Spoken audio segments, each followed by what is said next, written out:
Hey YouTube, what's up? This is Ben from shouldIGetIt.com, and in this video I want to show you guys my import and culling workflow in Capture One Pro 20, and then I'll have another video where I actually edit some of these images, but I want to show you from the very top how I import all of my images from a shoot. I recently did this shoot here with Abby.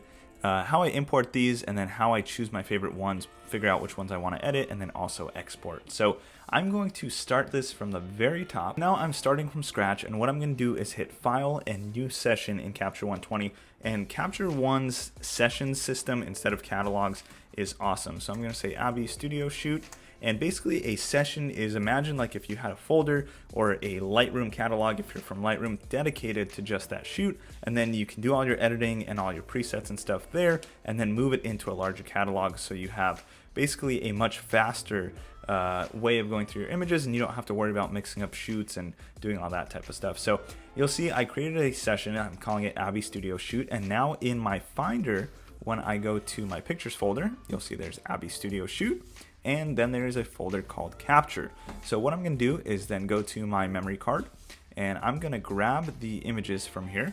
So I'm just going to select all, and here are all my NEF files from my Nikon D750. I'm going to drag them into the Capture folder, and now you'll see in the Capture we have a bunch of stuff, and boom, it starts auto-populating in Lightroom, or rather in Capture 120, sorry. So then you'll see on the left side under your folder library section, there is a Capture folder. You have a select folder, output, and trash. So when you delete an image, let's say we hit delete on this one, it's actually not permanently deleted. It is now in our trash folder. So if we want to get it back, we could just move it back into our capture folder, and then we're good to go. So this makes it really easy to kind of clear through a bunch of images and then delete all the trash at the same time, or to select your 5-star images and label them and do whatever you want. So you can see I have 166 images in the shoot, including some test shots with Kurt at the beginning, which I actually really like. And then we can click through and get a really quick preview through the entire shoot. And these take, I mean, less than half a second even to load in full quality preview, which is really quick and really fast compared to Lightroom. And then if we want to zoom in, we could double click and we could check that it is sharp, and it is tack sharp on her eyes right there. I think this is with the 50 mil 1.4 at f2.8. Yep, I'm looking at the bottom, that's what it is. And of course, you know, you could get right into editing and adjusting. But what I want to do right now is show you my culling process, and that is just using the five-star button. So this is culling for my personal shoots. You know, usually if I have a paying client, I'll send them a lot of proofs and they can select a certain amount of edits, but we're just going to go through and I'm going to select my top images based off of the facial expression and sharpness. So I'm going to hit 5 on my keyboard there. You'll see it provides 5 on the bottom right and right under the image in our browser on the right side. I'm just going to click through and kind of select some of my favorites. So I'm going to do this in real time and maybe explain to you guys why I choose some images over others. This one would have actually been a really good shot. I could still fill in blue in Photoshop here, but I wish she was just shifted over a tiny bit. So I'm not going to select that. This one, I think the facial expression is really good. Then I'm just going to double check to make sure it's sharp. It's super crisp. I could definitely do a lot with that shot, so that looks good.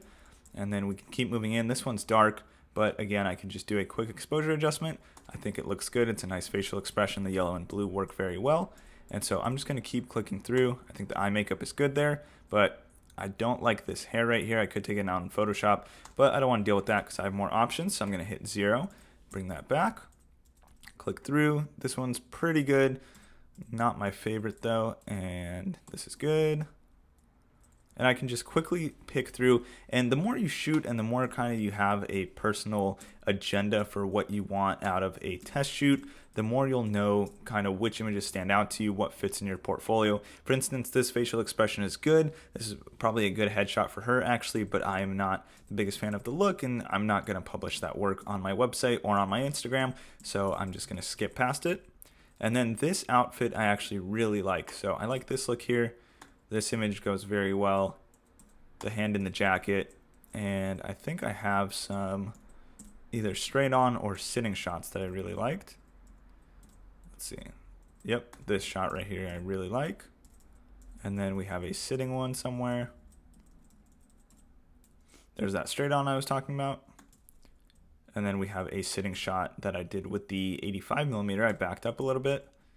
That looks good right there. So now what's nice is I can go into the folder again and I can hit 5 stars And now it brought me down from 166 images to 15, and I could start editing from here. So if I want to do a really quick edit, I'll just show you guys a neat trick. Let's say I wanted to change the color of the backdrop because it's blue, and she also has a matching blue in her outfit here. We could simply go into the color balance editor. We can go to the color editor, basic, and we're going to select the backdrop just by clicking right there. And we could change the hue and make this purple. So if we wanted to, let's grab right here. You can see it's changing to purple in her coat. And then we are going to grab more of the backdrop right there. Bring saturation up. And you can see now it is changing to a purple. We can change how bright or dark that is. So that has changed completely from the bluish greenish backdrop. And now we have a purple jacket and a purple backdrop. So that is my import and quick culling for personal projects. If you have any requests for culling on larger projects, maybe events, we can go over that. But in the next video, I'll be choosing one of these images, probably this one here, to do a little bit of skin cleanup and also just basic exposure adjustments. So make sure you subscribe for that.